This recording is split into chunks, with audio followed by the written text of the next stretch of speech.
हाँ बेटा, एनसीईआरटी खुल गई।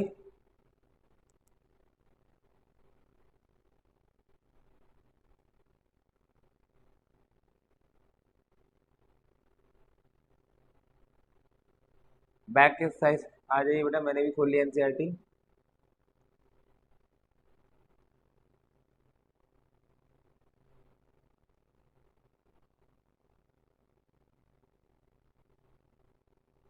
हाँ बेटा, आपको करना है बेटा एक्सरसाइज का क्वेश्चन नंबर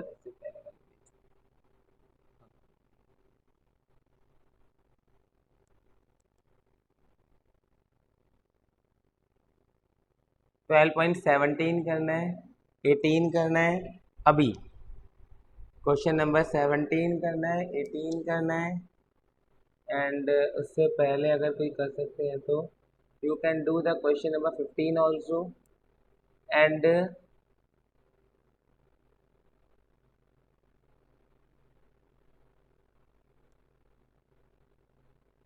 बस question number 15 also. An aqueous solution of 2% non-volatile solute exert a vapor pressure of इतना, मतलब जब solution volatile solute exert a pressure of इतना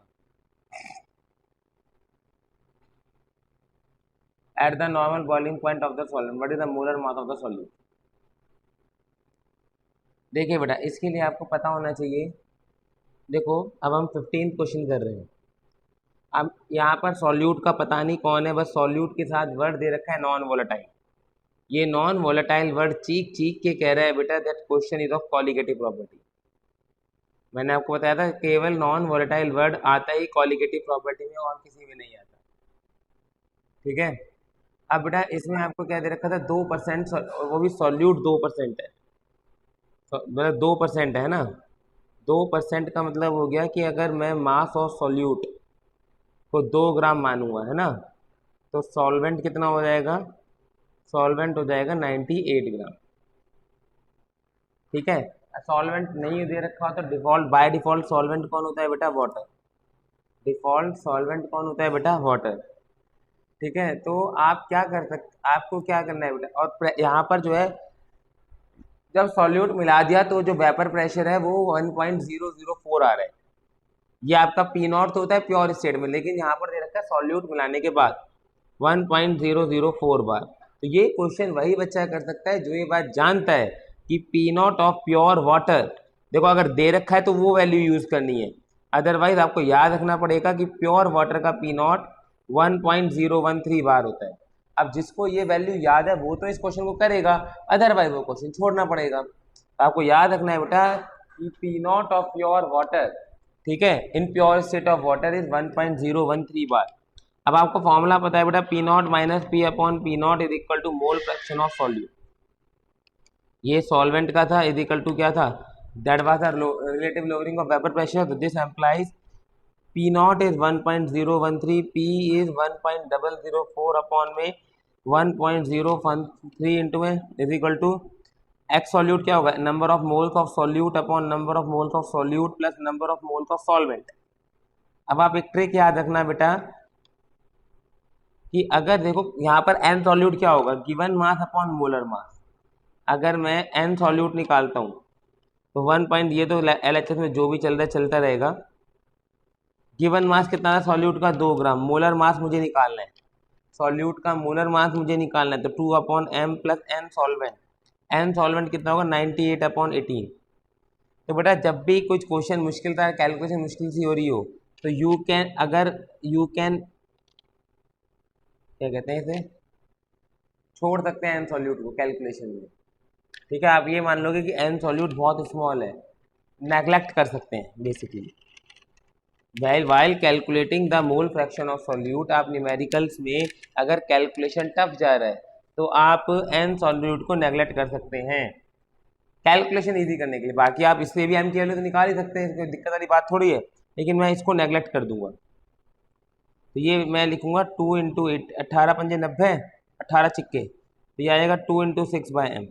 तो इक्वेशन बन गई 1.013 minus 1.004 upon 1.013 is equal to 12/m। यहाँ से आपको मोलर मास निकालना है जो भी आएगा। तो यू भी आएगा यहाँ से, मोलर मास की यूनिट होगी ग्राम पर मोल। यूनिट मस्ट भी करेक्ट, आप यूनिट गलत नहीं कर सकते। क्लियर है बेटा? Now do the question number 17। पहले इसे नोट कीजिए और now do the question number 17।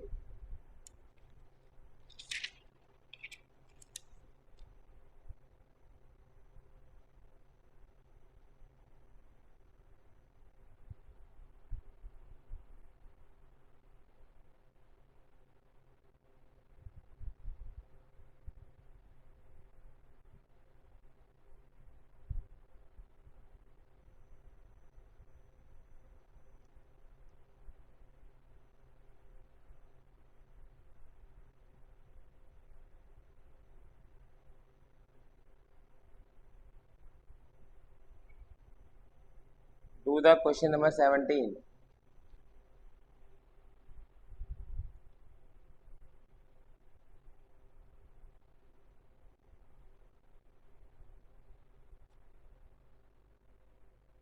देखिए बेटा मैं पेज बदल रहा हूँ, कोई नोट तो नहीं कर रहा?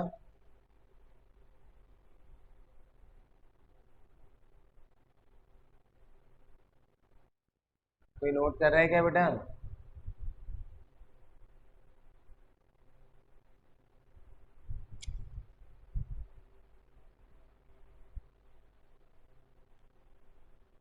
Okay, I am turning the page now.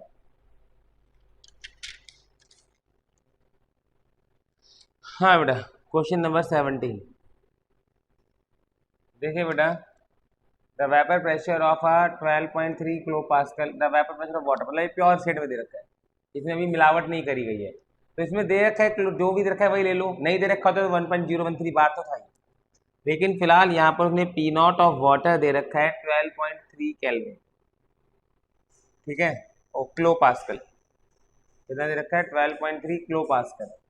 What is the vapour pressure of one molal solution? Pressure P की वैल्यू पूछ रहा है, मोलैलिटी गिवन है 1 मोलल। तो बेटा कोई बात नहीं, आपने लगा दिया फॉर्मूला कि P not minus P upon P not is equal to mole fraction of solute, ठीक है। पी नॉट 12.3 था, पी मुझे निकालना था 12.3 is equal to mole fraction of solute. बेटा मोल फ्रैक्शन ऑफ सॉल्यूट क्या होता है बेटा? आप, मैंने आपको फॉर्मूले जब मोल फ्रैक्शन पढ़ाया था तो लिखवाया था कि अगर वाटर सॉल्वेंट हो तो मोल फ्रैक्शन का एक मोलालिटी के साथ रिलेशन होता है कि mole fraction of solute is equal to m by m plus 55.5। वो फॉर्मूला मैंने बताया इस क्वेश्चन के लिए था। तो ये आ जाएगा m upon m plus 55.55। M आपको गिवन है बेटा 1 molal, 12.3 minus P upon 12.3 is equal to 1 upon 1 plus 55.5, ठीक है। सॉल्व फॉर पी, जो भी आएगा पी इतने किलो पास्कल आएगा। whatever is the value of P, that will be in kilopascal. That will be in kilopascal. ये बेटा 17 question है ना, लिखा था क्वेश्चन में 17। The vapor pressure of water is 12.3 kilopascal at 300 Kelvin.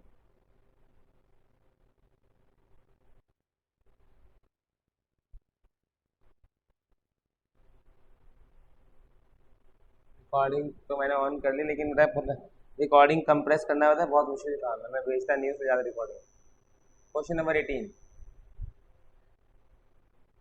Calculate the mass of non volatile solute which should be dissolved in 114 gram of octane. फटाफट करिए बेटा, you have 2 minutes to attempt। क्या दे रखा है, गिवन डाटा को analyse कीजिए, do the question. Question number 18।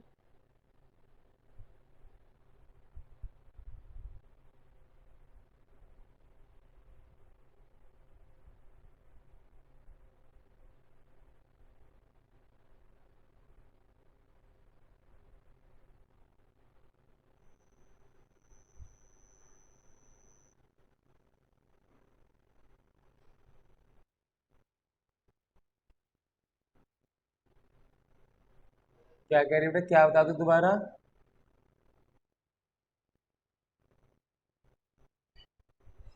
बेटा क्वेश्चन पढ़ लिया तो बेटा इसमें आपको पी नॉट दे रखा है, पी निकालने को कहा गया है, मोलैलिटी 1 मोलल दे रखी है बस।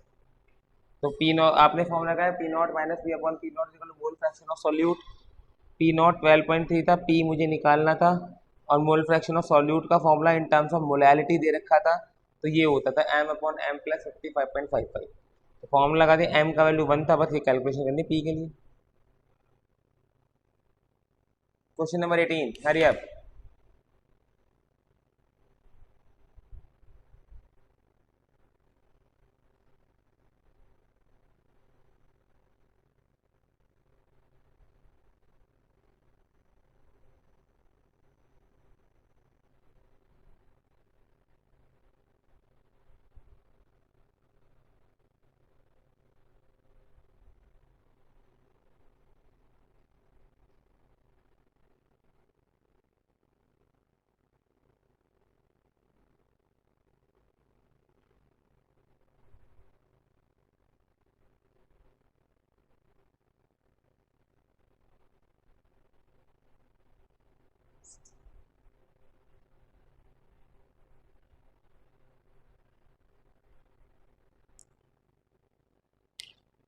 हाँ बेटा।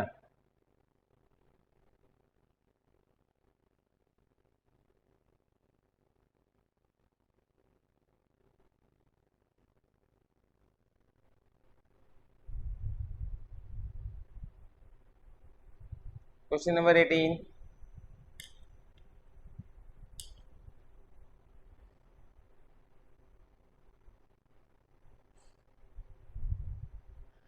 Calculate the mass of non volatile solute of, कितनों का हो गया पहले ये बताओ।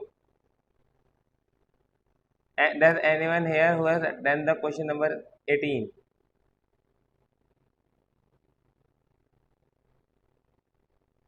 Calculate the mass of non-volatile solute which should be dissolved in 100 ग्राम। बेटा आपको मास ऑफ सॉल्यूट बताना है कितना होना चाहिए।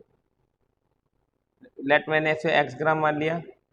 मोलर मास सॉल्यूट का दे रखा है, molar mass of solute is 40 ग्राम पर मोल, 40 ग्राम पर मोल, ये आपको गिवन है, ठीक है। Which should be dissolve in 1 ग्राम, जो आपका सॉल्वेंट है वो आपका ऑक्टेन है, और इसका मास दे रखा है 114 ग्राम, ठीक है। तो ऑक्टेन का मोलर मास निकाल लीजिए। Molar mass of octane, octane क्या होता है, C8 8 दूनी 16 17 18, C8H18 इज ऑक्टेन। तो इसका मास कितना होगा, 12 इंटू 8 प्लस 18, 96 प्लस 18, 114 ग्राम पर मोल।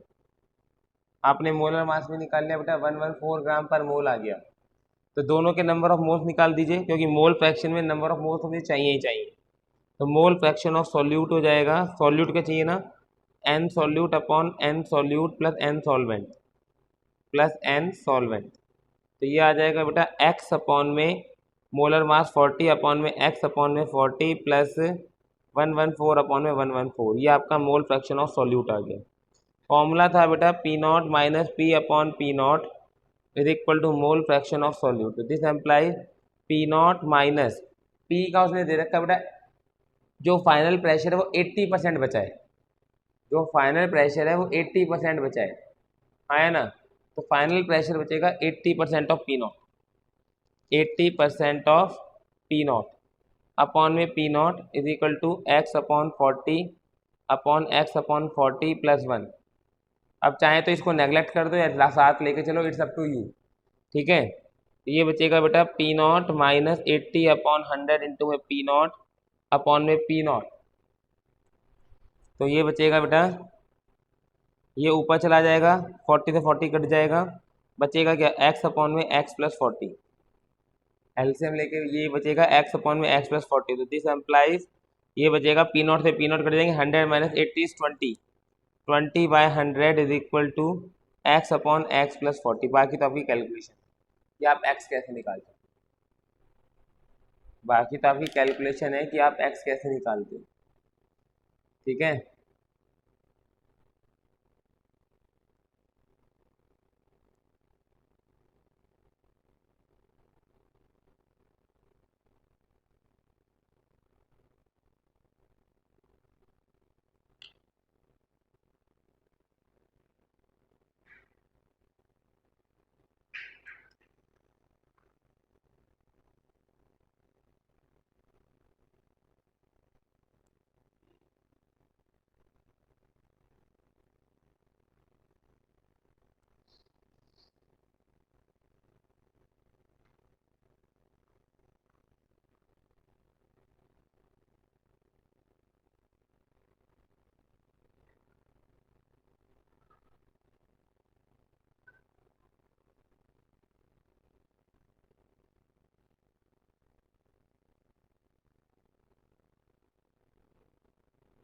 हो गया बेटा?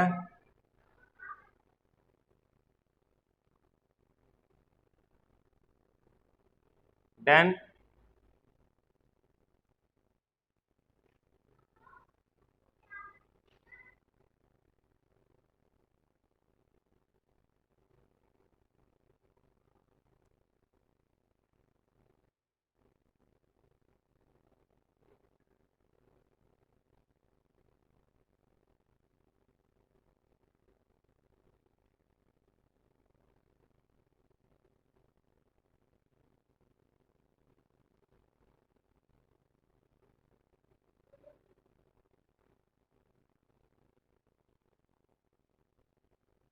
हाँ बेटा, अगली कॉलिगेटिव प्रॉपर्टी पे आते हैं।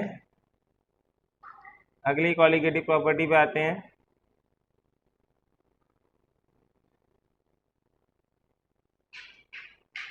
देखिए बेटा, अगली कॉलिगेटिव प्रॉपर्टी ये तो पहली थी, ठीक है। दूसरी कॉलिगेटिव प्रॉपर्टी बेटा एलिवेशन ऑफ बॉइलिंग पॉइंट।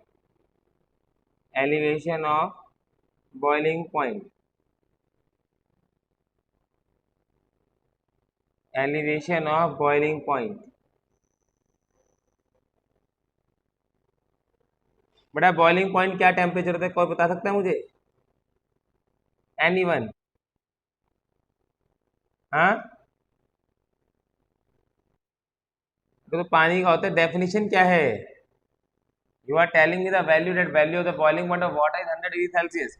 पर जरूरी थोड़ी हर जगह वाटर ही हो, आया ना?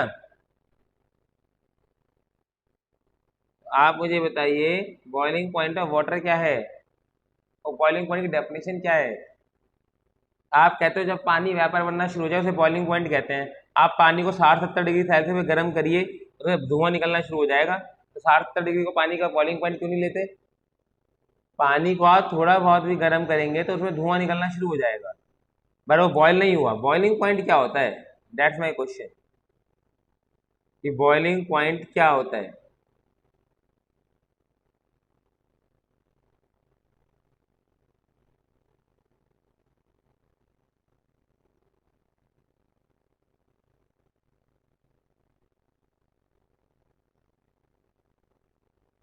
देखिए बेटा,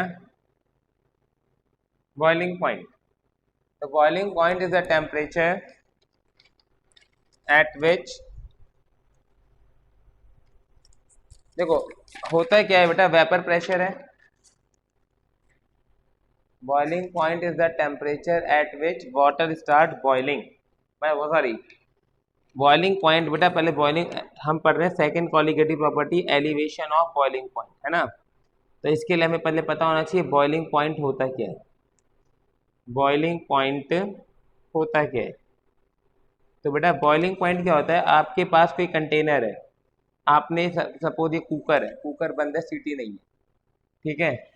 तो होगा क्या, जब आप इसे गर्म करना शुरू करेंगे तो यहाँ से वेपर बनने शुरू होंगे। कोई बात नहीं, कोई ना कोई टेम्परेचर ऐसा जरूर आएगा जब यहाँ का जो प्रेशर है, जो ये वेपर प्रेशर लगा रहा है, वो 1 एटमॉस्फेयर हो जाएगा।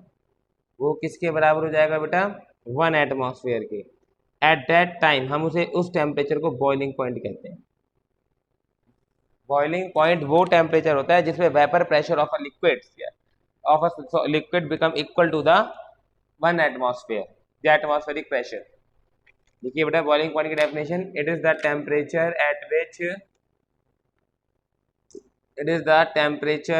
at which vapor pressure of a liquid, it is the temperature at which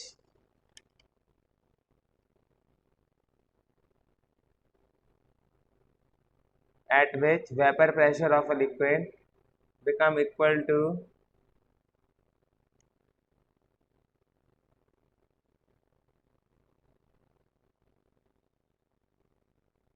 vapor pressure of a liquid become equal to atmospheric pressure, मतलब दैट इज 1 एटमॉस्फेयर।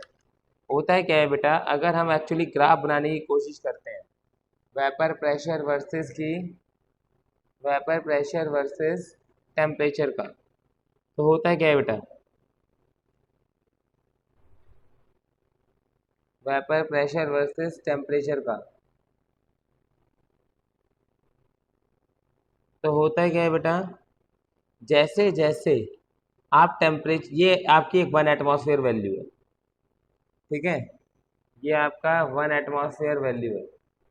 आपने बेटा टेम्परेचर बढ़ाना शुरू किया, वेपर जैसे जैसे गर्म करोगे वैसे वैसे प्रेशर बढ़ना शुरू हो जाएगा, ठीक है। तो इस होता है क्या है, वेपर प्रेशर बढ़ना भी शुरू हो जाता है।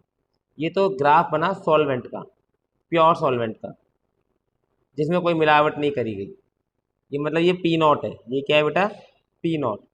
लेकिन मुझे पता है बेटा कि अगर मैंने इसमें मिलावट कर दी, तो मिलावट करने पर क्या, अभी अभी जो ये पहले जो जब ये बॉईल कर रहा था, तो यहाँ बॉईल कर रहा था, इसको मैंने टी नॉट बी मान लिया। नॉट का मतलब प्योर स्टेट, बी का मतलब बॉइलिंग पॉइंट, ठीक है। लेकिन अब जो मैं ये था बेटा solvent in solution state, solvent in, जब आपने मिलावट कर दी, तो आपने पढ़ा था बेटा कि जो प्रेशर है वो हमेशा प्योर, जो सॉल्यूशन स्टेट में जो प्रेशर होता है वो प्योर स्टेट से कम होता है।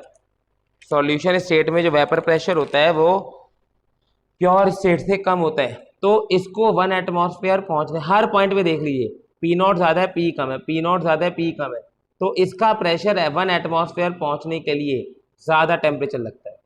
इसी को कहते हैं elevation of boiling point, delta TB.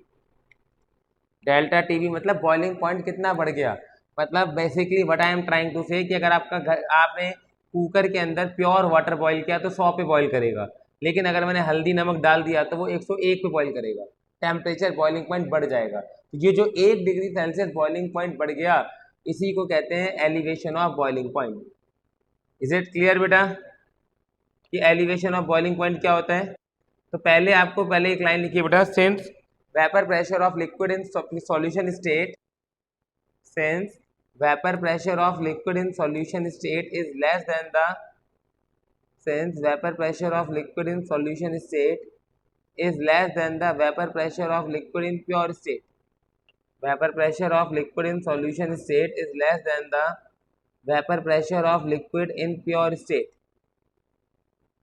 vapor pressure of liquid in solution state is less than the vapor pressure of liquid in pure state, so boiling point increases, boiling point increases, boiling point क्या करता है बेटा, बढ़ जाता है, boiling point increases, and this increase in boiling point is called elevation of boiling point, this increase in boiling point is called elevation of boiling point।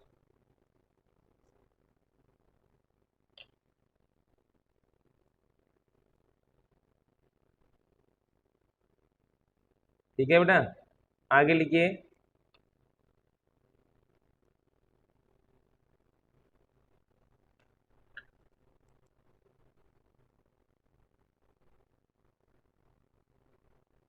आगे लिखिए बेटा, ये ग्राफ बना लिए, ग्राफ इंपॉर्टेंट है, इसी से आपको समझ आएगा ये क्या होता है, ये ग्राफ ही आपको एक्सप्लेन करेगा कि डेल्टा टीवी क्या होता है। डेल्टा टीवी एक्चुअली में होता है क्या, ये आपको ग्राफ ही बता रहा है,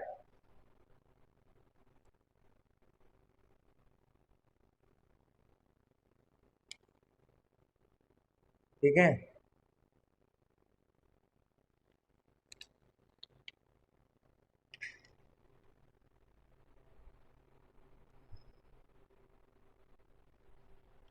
आगे लिखिए बेटा,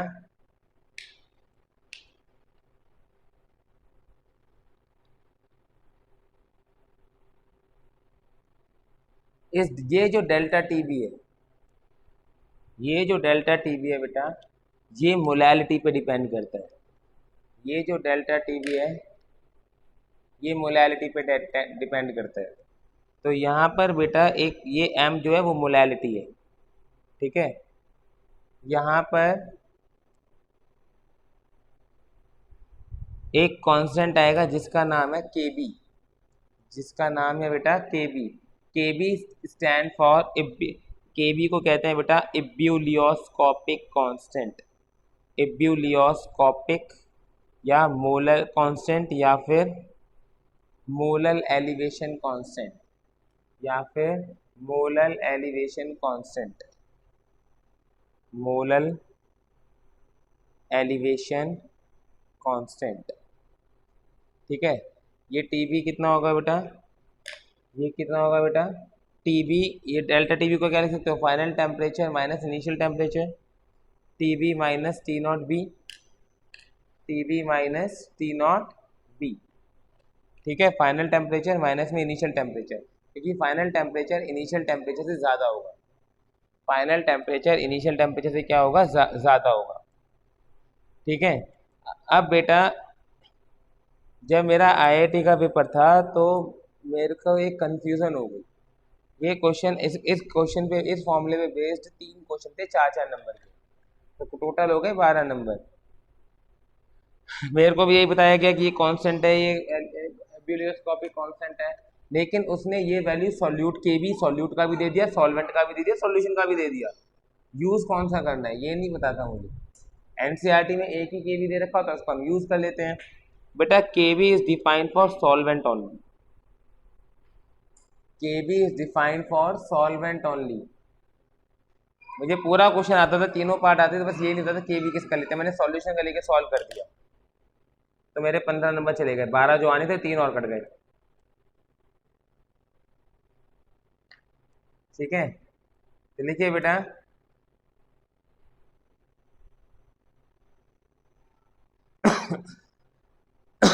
delta T B is equal to K B M T B minus T nought M. अब इसमें बेटा कुछ बातें आपको याद रखनी है। क्या, कि डेल्टा टी का वैल्यू अगर मैं कहता हूँ 5 डिग्री सेल्सियस है तो केल्विन में कितना होगा। अगर मैं डेल्टा टी का वैल्यू 5 डिग्री सेल्सियस कहता हूँ तो 5 केल्विन ही होगा। टेम्परेचर को अंतर पड़ता है कि वो केल्विन में या डिग्री सेल्सियस में, डेल्टा टी को कोई अंतर नहीं पड़ता। डेल्टा पहला पॉइंट आपको याद रखना है ये। दूसरा पॉइंट जो आपको याद रखना है, के बी अगर वाटर सॉल्वेंट होगा तो आपको कभी कभी वो के बी देता नहीं है, तो आपको वैल्यू याद होनी चाहिए कि के बी का वैल्यू पानी का होता है 0.52 केल्विन के जी पर मोल या 0.5 केल्विन पर मोलल। ठीक है, 0.52 केल्विन, ये 52 लिखना भूल गया मैं, 0.52 केल्विन के जी पर मोल, 0.52 केल्विन के जी पर मोल या फिर 0.52 केल्विन के जी पर मोलल। ठीक है, तीसरा normal boiling point of water, अगर वाटर सॉल्वेंट है तो मैं टी नॉट बी को कितना मान सकता हूँ, 100 डिग्री सेल्सियस या 373.15 केल्विन, बात एक ही है। 100 डिग्री सेल्सियस या 373.15 डिग्री सेल्सियस। ठीक है, 100 डिग्री सेल्सियस या 373.15 केल्विन, दोनों बात एक ही है। चौथी बात, ये चारों बातें आपको याद रखनी है बेटा। ठीक है, चौथी बात कि जो के बी होता है इसका एक फॉर्मूला और होता है। कभी कभी वो आपको के बी नहीं देगा और ये भी नहीं बताएगा सॉल्वेंट है, सॉल्वेंट पानी है। भाई अगर नहीं बता रखा सॉल्वेंट पानी है तो आप मतलब सॉल्वेंट कुछ और दे देगा। इन दैट केस बेटा आप क्या करेंगे, के बी का फॉर्मूला एक और होता है, R T square T not be का स्क्वायर, मतलब इनिशियल जो बॉइलिंग पॉइंट था, R T square by 1000 into molar mass of solvent, molar mass of solvent upon into में डेल्टा एंथैल्पी ऑफ वेपोराइजेशन। अगर वो आपको एंथैल्पी ऑफ वेपोराइजेशन दे देता है तो आप समझ जाना कि वो आपको जो डेल्टा एच, हालांकि आज तक मैंने ऐसा कोई क्वेश्चन देखा नहीं जिसमें को ये यूज करना पड़ा हो। ये तो जबरदस्ती बनाने वाली बात है कि अगर आपको टीचर बनाने पर आ जाए इसको यूज करके एक क्वेश्चन, लेकिन एनसीईआरटी में ये फॉर्मेट दे रखा है। ठीक है, कि इसको यहाँ से आप के बी का वैल्यू निकाल सकते हो। ठीक है, के बी का फॉर्मूला क्या होता है, R T not B initial boiling point का square into molar mass of solvent upon में 1000 इंटू में डेल्टा एच ऑफ वेपराइजेशन। तो ये आपको चारों पॉइंट याद रखने हैं। ये डेल्टा टी बी का फॉर्मूला याद रखना है कि वो के बी एम के बराबर होता है। ठीक है, डेल्टा टी बी का फॉर्मूला याद रखना है कि delta T B K B M के बराबर होता है, बाकी आसान काम। Let's do some numerical on it.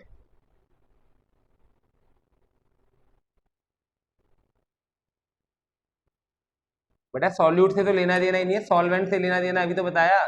Solute कोई भी हो, सॉल्वेंट का होता है ये, मतलब पानी के अंदर नमक डालो या हल्दी डालो, इससे कोई अंतर नहीं है, पानी का फिक्स है। हाँ, है ना।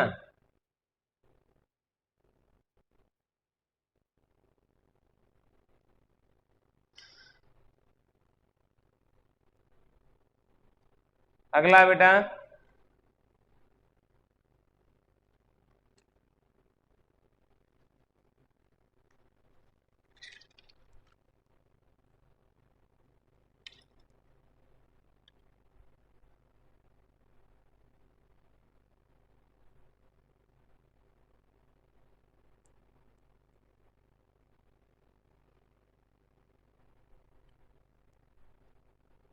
Open the NCERT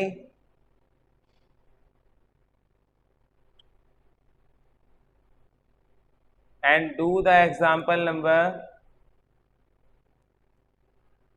Open the NCERT and do the example number, I think 9, अभी खुला नहीं है, हाँ, एग्जाम्पल नंबर 9, नहीं तो फ्रीजिंग पॉइंट का अभी नहीं, 9 नहीं करना, example number 7। Example number 8 is for homework, example number 7 आपको अभी करना है। Example number 8 is for homework, example number 7 आपको अभी करना है।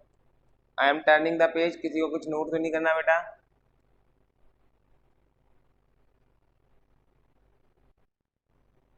हाँ, तो डू द एग्जाम्पल नंबर 7।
हाँ बेटा देखिए,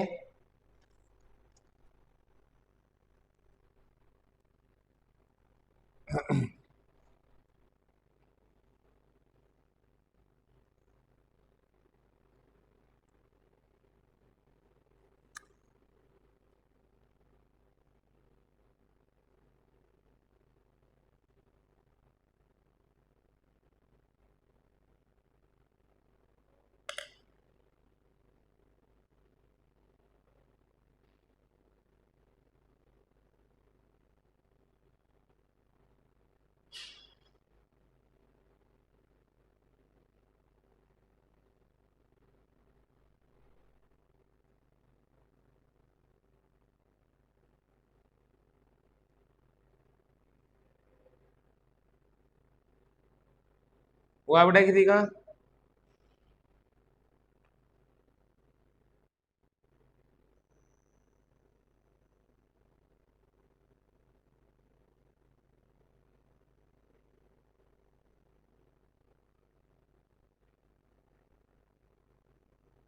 ठीक है बेटा, देखिए मैं एक बार बता देता हूँ, जिनका नहीं हुआ, आपको 18 ग्राम ग्लूकोज दे रखा है, तो आपका जो एग्जाम्पल 18 है, उसमें जो बेटा आपका सॉल्यूट है, सॉरी 2.7 है, उसमें आपका जो सॉल्यूट है वो है बेटा ग्लूकोज, वो है बेटा ग्लूकोज C8C6H12O6। इसका मास कितना गिवन है? 18 ग्राम। मोलर मास कितना होता है? मोलर मास कितना होता है C6H12O6 का? 12 छिक्का 72 प्लस 12 प्लस 16 छिक्के 96, 180 ग्राम पर मोल, ये इसका मोलर मास होता है। आगे चलिए बेटा, मास ऑफ सॉल्वेंट है, मास ऑफ सॉल्वेंट, सॉल्वेंट कौन है, वाटर, वो आपको दे रखा है बेटा 1 kg सॉसपैन। ठीक है, केबी वाले क्वेश्चन में प्रेशर से कोई मतलब नहीं होता, केबी आपको इसने दे ही रखा है 0.52, आपको निकालना क्या है ये तो बताया नहीं इसने। At what temperature, final temperature बताना है। अब बॉयल कितने में करेगा, अब final temperature of boiling point कितना है। ठीक है, तो आपने निकाला पहले delta T B, delta T B is equal to होता है बेटा K B M, delta T B is equal to K B आ गया 0.52। मोलैलिटी क्या होता है, एन सॉल्यूट, एन सॉल्यूट कितना हो गया, ये होता है N solute upon weight of solvent in kg, weight of solvent वो भी केजी में। 0.52 एन सॉल्यूट क्या होगा, given mass upon molar mass into में weight of solvent in kg, वो 1 किलो ही गिवन है, तो ये आ जाएगा बेटा आपका जो भी आएगा 0.52 इंटू 1 मतलब ये आ गया 10.052 आ गया 0.052। कैलविन या डिग्री सेल्सियस आपकी मर्जी है, मैंने कहा सेम होता है, सपोज मैंने डिग्री सेल्सियस ले लिया, जरूरी नहीं क्योंकि डेल्टा टी बी है ना, डेल्टा टी बी दोनों में सेम होता है। तो ये डेल्टा टी बी कितना था बेटा, T B minus T not B is equal to 0.052। This implies T B मुझे निकालना था फाइनल बॉइलिंग पॉइंट, इनिशियली मुझे पता है डिग्री सेल्सियस में 100 होता है, मैंने इधर डिग्री सेल्सियस लिया है ना, तो यहाँ भी डिग्री सेल्सियस में पहली पुट कर दी 0.052 डिग्री सेल्सियस, तो ये आ जाएगा 100 तो दिस एम्प्लाइज टी बी आ जाएगा बेटा 100.052 डिग्री सेल्सियस, 100.052 डिग्री सेल्सियस। मैंने डिग्री सेल्सियस में निकाला निकाला है, हो सकता है एनसीईआरटी में आंसर कैलविन में निकाला, तो इससे कुछ डरने वाली बात है ही नहीं। चलो 8 भी कर दीजिए फटाफट से, हरी अप।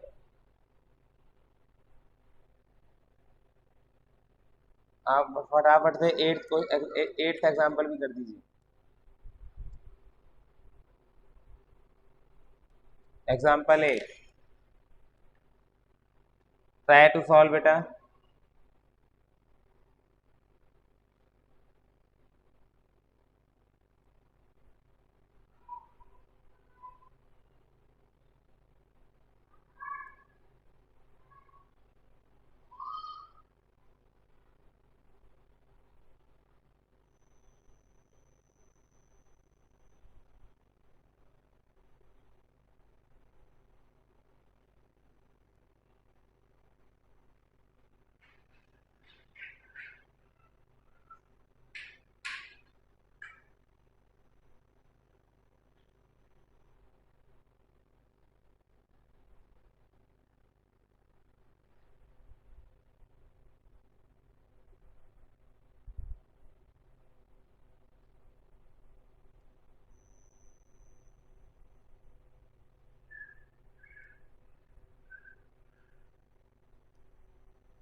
बताइए बेटा।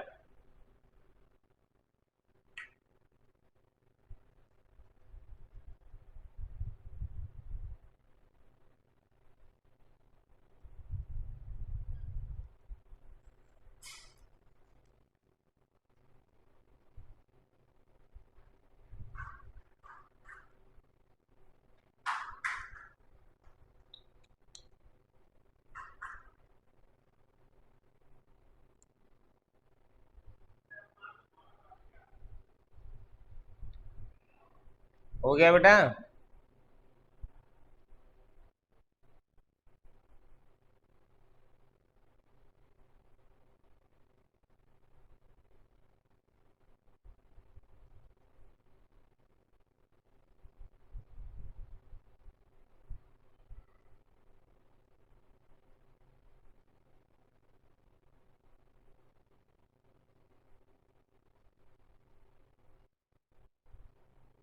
गुड।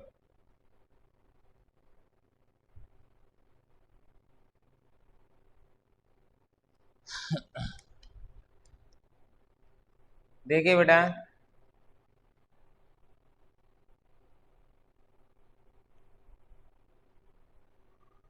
हाउ टू स्टार्ट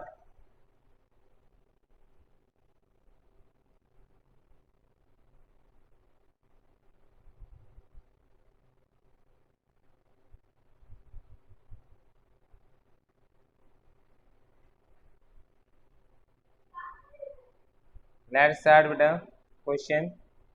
इसमें आपको क्या दे रखा है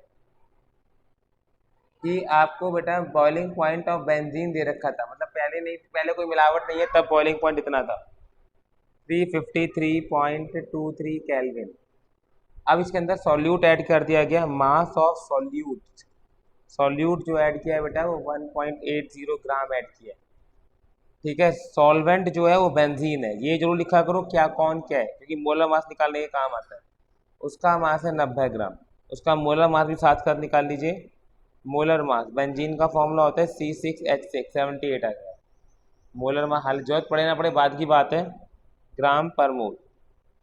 ठीक है, boiling point is raise to, जो TB फाइनल बॉइलिंग पॉइंट आया है वो 354.11 केल्विन आया है। ठीक है, KB आपको दे रखा है 2.53 बेंजीन का, 2.53 केल्विन kg पर मोल। आपको निकालना क्या है बेटा, मोलर मास सॉल्यूट का। तो बेटा आपने फॉर्मूला लगा दिया, delta TB is equal to T0B minus TB is equal to KB। उल्टा लिख दिया मैंने, TB माइनस T0B। TB आपका था 354.11 माइनस T0B 353.23, KB आपका 2.53 इनटू में मोलैलिटी होता है N सॉल्यूट कितना हो गया बेटा, यहाँ पर N सॉल्यूट होता है गिवन मास अपॉन मोलर मास 1.80 अपॉन मोलर मास, ये मुझे निकालना है 1.80 अपॉन मोलर मास इनटू में weight of solvent in KG. आपको 90 ग्राम दे रखा था सॉल्वेंट, तो केजी में कितना हो जाएगा 90 अपॉन 1000। यहाँ से आपको M निकालना है बस। From this data you have to find M। ठीक है, ये आ जाएगा बेटा 0.88, ये आ जाएगा बेटा 0.88 इजिकल टू 2.53 इंटू में 1.80 अपॉन में इंटू में 1000 अपॉन में 90 M। 2.53 इंटू 1.80 इंटू 1000 अपॉन में 90 M। तो बेटा यहाँ से M आ जाएगा आपका जो भी आएगा 58 ग्राम आएगा पर मोल। ये सॉल्यूट का मोलर मास है।